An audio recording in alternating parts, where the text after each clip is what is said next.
Hey everyone, it's Mr. Bryce at Susquehanna Valley School District here in Conklin, New York. There's my email address, rbryce@svsabres.org.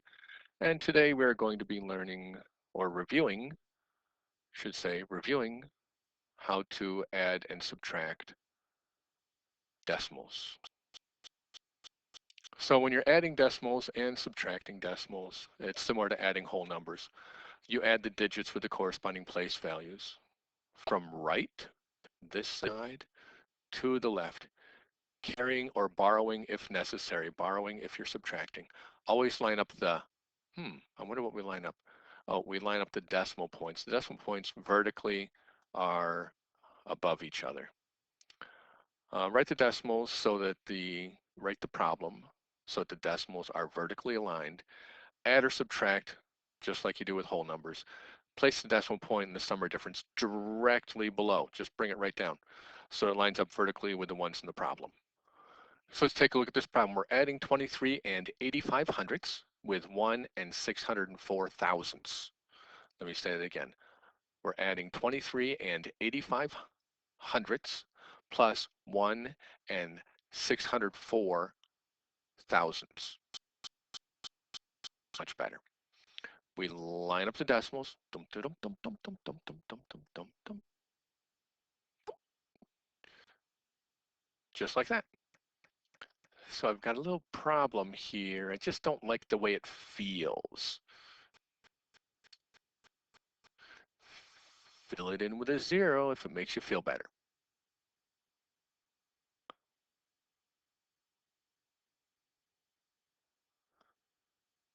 Now you notice when I add 8 and 6, it is 14. So I take that little 1, I bring it right up there and add these 3. 1 plus 3 plus 1 is 5. I didn't put a 0 here. 2 plus nothing is 2. And now all you do is take the decimal, bring it down. The answer is 25 and 454 thousandths. Let's do a quick review of the process. You add the decimals similar to adding whole numbers. What you do is you line up the decimals vertically and add them from the right side to the left side.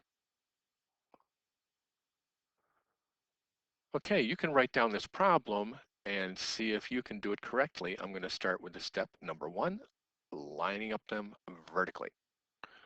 Now we know that addition is commutative, so we can put them in any order. If they weren't in order, this is largest to smallest, and it always is easier for me to line them up from largest to smallest. Why is that? Well, because this empty space here on the left-hand side, I like to fill them up with zeros. This is nice without a smart board to do it. So here I have the question recopied, and let's get a smiley face in here. Start from the right side and add, add, add, add. Remember to carry if need be. Definitely have to carry there. We can see that 6 plus 9 is 15. What are we going to do with that 1? We're going to grab it and bring it to the next column. 7 and 8 is 15 plus 1 is 16. So we're going to grab that 1 and carry it to the next column. 3 plus 1 is 4, 6, 9. No problem carrying. Now, right now is when I usually put the decimal right there. Then we have a 12, and guess what? When it's a 12, we have to remember to take that 12, take the 1, and carry. So that becomes an 8. Did you get the same answer that I did? 829 and 6,561 ten thousandths. That's how you read that. Okay, I said we're going to be adding and subtracting, so what do we do when we subtract? You still do the same thing. You line them up vertically. The decimals are vertically aligned, and then you subtract. What are we going to subtract? 8 minus 1 is 7. Bring the decimal straight down, and then 9 minus 7 is 2. Okay. What if we have something like 12.4, 12 and 4 tenths minus 6 and 8 tenths? Still line them up. The decimal points are aligned. Now here's when we have a little bit of a problem. 4 minus 8, we have to borrow, make that a 14. That 2 is now a 1, regrouping. 14 minus 8 is 6. Bring the decimal straight down. Then 1 minus 6, can't do it. Now normally, I would just myself say, oh, 11 minus 6 is 5. But if that wasn't a 1, now it's a 0. If that was like a 2 or a 3 or something like that, we would still have to borrow. So this is 11. 11 minus 6 is 5. Hey, I can write numbers with a mouse. Kind of. So 12 and 4 tenths minus 6 and 8 tenths is 5 and 6 tenths.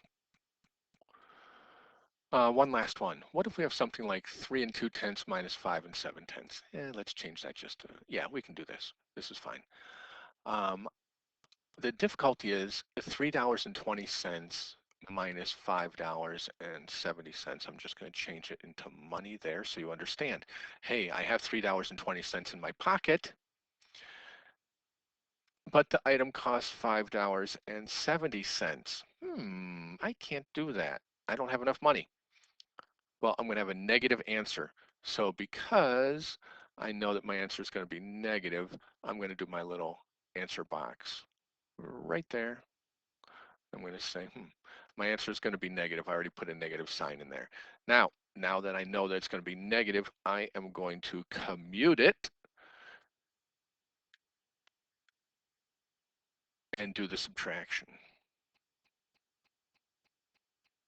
I know the answer is going to be negative, so I can change the order. 0 minus 0 is 0. 7 minus 2 is 5. Bring down the decimal. And 5 minus 3 is 2. I know that that is not the answer because the answer is negative 2.5 or negative 2.50, depending on how you want to do that. Here are some practice problems. Give them a shot.